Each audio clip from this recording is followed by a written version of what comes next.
The entertainment industry is going down in flames, and they are kicking and screaming to catch up with the cultural shift, okay? On both fronts, on both major fronts. You've got Hollywood and you've got gaming just over this past weekend reaffirming that they're doubling down on the divisive politics that made them so toxic to begin with. And I want to start with gaming because its insecurities, it's so wild, right? Because it's what, 2 or 3 times larger than Hollywood in general. And even with a terrible year that was in 2024, where there were some obvious bright spots, okay? I don't want to detract from the great games that came out last year, but in general, especially at the upper echelon of things, like there was bomb after bomb after bomb after bomb, and we need not recite all of the failures. You know as well as I do, I've cataloged it quite extensively on the channel, but the fact that they're still out here trying to pat themselves on the back for all of the big W's that they caught last year, it's like, wow. Instead of trying to put the fires out right now and trying to, you know, stem the constant job culling that you're seeing right now, no, just get on stage and let the world know that we don't give a crap about our audience. We don't care about you. You are the plebs. We are the anointed class. And why is nobody paying attention to our stuff? Why aren't you paying attention to me? What happened? Because a thing called the D.I.C.E Awards that took place over the past weekend. I guess this was on Valentine's Day, right? Like this was Friday evening. Everybody went down to, I don't know, Las Vegas. Okay, it was at the Aria Resorts and Casino in Vegas. Helldivers 2 won 4 awards. Bellatra won 3, and Indiana Jones and the Great Circle, won 3 awards. I don't know. I don't care, man. Outstanding achievement in art direction. Yeah, that's great and fantastic. Okay, fighting game of the year, Tekken 8, racing game, F1. I don't care about any of that stuff, bro. And the thing is, nobody would have known about this award show. It would have been just another one to go out in the wind if it wasn't for the hosts. And yes, one of them was barely funnies, Greg Miller, and the other one was just, I don't know, this chick with a, pretty banger dress, if we're being completely honest. But you have Greg Miller going viral for something that, I don't know, man, would have been edgy if this was, 2015 or something like that. But this is just the same shit time and time again. Okay, and well, we might as well just let it play at this point in time because I can't recap it any better than he'll say it. My favorite games, Diablo 4 Vessel of Hatred, is nominated for Online Game of the Year. Get your hands together. Yeah. Thank you, Rod. Of course, that is a game that takes real skill. It does. Yeah, and I'm not trying to flatter everyone here, but if I know one thing about this audience, is that none of you had to pay someone to play Diablo for you. Oh shit! Oh, that's a jab at Elon Musk. I'll get it because he paid somebody else to boost him to the end game. Path of Exile 2, Diablo 4. Oh my god! Oh, see, that's because Kotaku reported on it, and we believe Kotaku, right, Greg? It's hard to level up your own characters when you're dismantling democracy. I feel like. Oh my god! Yeah. Oh, when you're dismantling democracy. Yeah. Actually, shit, you guys are going to see this in another video coming out over the weekend. I find this hilarious. But yeah, this is what he's doing. With Doge going through and finding, people defrauding Social Security for billions of dollars for people that are obviously fucking dead. That's dismantling democracy, right? Yeah, that's what he's worried about. Hilarious, right? When his side of the equation, because he was paid by the Kamala Harris administration to say, guys, you need to go ahead and we need to take this vote seriously. Democracy is on the ballot, which is not normally how things work in a constitutional republic. You can't get so hyperbolic like that only to have the guy get elected. And the last time he lost an election, he left peaceful. Very strange why you'd come to that conclusion. But yeah, when you guys were in power, you had no problems with how many different billionaires overtly and covertly influencing the administration.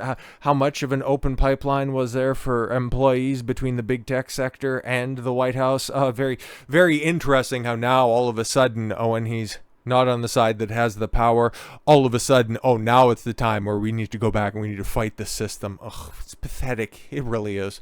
We're in good company here, but just in case for the people online, if you get mad at that joke, it's Greg Miller. Greg Miller.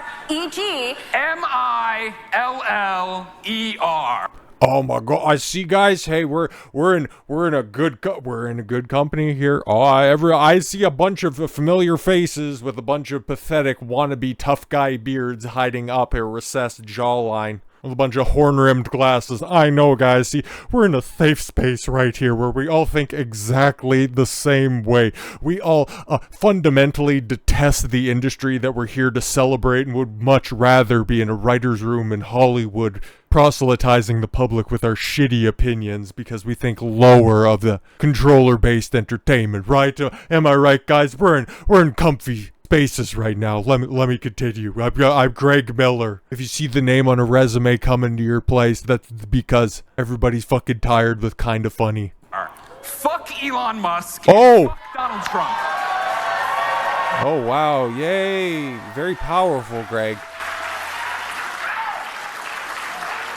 Takes a lot of courage. Takes a lot of courage to say that in 2025. What a clown. Okay, and at least like he's getting roasted in the comments for it. Like he posts this. Okay, he posts this on his own account where he has his pronouns in his bio. Lol. Yeah, he's a Fed contributor. I think he's done some of the pre-shows for WWE, even just back. Oh my god, I think I seen it. Like, wasn't he? Like, didn't he work the crowd at a WrestleMania or something like that? I think the one in New York. I seen him the last time. Like, it's been a minute since I've watched, but yeah, epic creator code. Yeah, kind of funny. Yeah, see a bunch of stuff, right? Like, I'm an establishment hack. You know, I cut my teeth at IGN, and now I do all the exact same stuff that made those outlets completely and totally irrelevant. But I took it to the independent space. So trust me, guys, I'm totally different. We're so much more edgy over here, where we're just gonna go ahead and reiterate the same shit that just made us unpalatable. And why nobody takes anybody tertiarily affiliated with gaming remotely seriously. You sound like a real fun Valentine's Day date. Did you cry and complain about Elon while your wife fell asleep face down in the soup? The gaming industry has been infected with these left-wing dumbasses for far too long. This is why I'm so happy to see the West losing their hold over the gaming industry, and countries like China and South Korea coming into the fold. Western leftists have ruined gaming, and they're so blind by their own self-righteousness that they don't even realize it. Very well put. Oh, we got a brand new crop. Okay, I'm struggling to come up with anything I'll miss. Which part of democracy are you saddest about them dismantling, Greg? What a cringeworthy way to waste a big moment for yourself. Well, big moment at the quote-unquote D.I.C.E awards. Like, I really had to go check. It's like, what is this award show? And why are they still having award show 2 months into 2025 about such a lethargic year that was? It's so wild, man. And the fact that he got thunderous applause for the dozens of people that are in the audience just kind of lets you know the speed that the gaming industry in the West is working on. And that's why nobody's excited about any major releases coming out of those studios, sans Doom the Dark Ages, at all moving forward, and why content creators like that continue to shrivel up and die. It was so funny, right? Like, what was it? The moment after US AIDS ends up getting shut down by Musk and Trump, all of those left wing, and it's so funny how they would always be the ones saying, oh, you grifters that are out there, you just do it for the money. The moment that US AIDS rolls up is the moment that they start saying, oh, we need more subs, we need super chat over here, I'm going broke. Very, very coincidental how that all happens, and how, yeah, they're all over top of the government tit on propping up that side of the argument. It's so funny how their overt shillness comes out, but it's not as bad. It's really not as bad as Hollywood, because as insufferable as gaming is, we know that they want to be in Hollywood where they can, I guess, perceive them having a larger platform to complain about the Orange Man on. Because arguably, I guess what should have been a larger event than the D.I.C.E Awards was Saturday Night Live's 50th anniversary. But it's kind of funny, right? Well, more funny than anything Greg Miller has ever done. Now, while Saturday Night Live can celebrate its 50th anniversary, you can arguably say half of that has been totally irrelevant. At least 40% of its most recent run has been absolutely devoid of comedy. And the only time that it is relevant is when Elon Musk hosts the show, or when Dave Chappelle says, hey, you guys need to probably stop complaining about Trump because you guys look really stupid. But one skit during the early Trump days, okay, first term Trump days, was when Tom Hanks was back, and yeah, he did the original MAGA supporter on Celebrity Jeopardy, and he was flanked by two black people, and they had far more in common than they didn't. And well, I still thought that it was hack and pathetic. It was still, it was about the most reasonable skit that they did in a very long time. And of course, it's not like religiously watch Saturday Night Live. I just see the clips like everybody else. Mostly it's just undeniable amounts of cringe, but every once in a while there's something that's like, I remember when it used to be relevant 30 years ago. No, because there was a big old event and it needed to be special. Tom Hanks came back and, well, he made an asshole out of himself, and he took one of the most reasonable sketches in a very long time and, well, cranked it up to 11 because the Orange Man and the Rocket Man are really bad guys. Don't you understand this? Tom Hanks sparks backlash among conservatives for portrayal of MAGA supporter on Saturday Night Live's 50th anniversary special. Tom Hanks' recent appearance on Saturday Night Live for its 50th anniversary special ignited a wave of controversy, with many criticizing the show for its portrayal of Trump supporters. Hanks reprising his 2016 role as a white Trump supporter from a rural background, wore a MAGA hat, and refused to shake the hand of black game show host played by Kenan Thompson in a skit parodying Black Jeopardy. Because the first time around, the joke was, yeah, you had assumptions about this guy, but in general, he was just trying to live his own life, and yeah, there was far more in common with the other black contestants than not. But no, now we need to ratchet it up because, guys, he got elected again. The fascist got elected. Okay. The segment, meant to be a callback, yes, from a similar sketch in 2016 that was initially well received, was met with far less enthusiasm this time around. In typical SNL fashion, the attempt to recapture the charm of the original instead drained any humor from the concept. It also comes across differently following the 2024 presidential election, where Hanks was a very vocal Kamala supporter. Yeah, and we also know who else on that Democratic side of the aisle Tom Hanks is a big supporter of, but we don't need to bring him or his island up. I'm sure that there will be some federal documents to come up that'll very much make that association and his patronage very public very soon.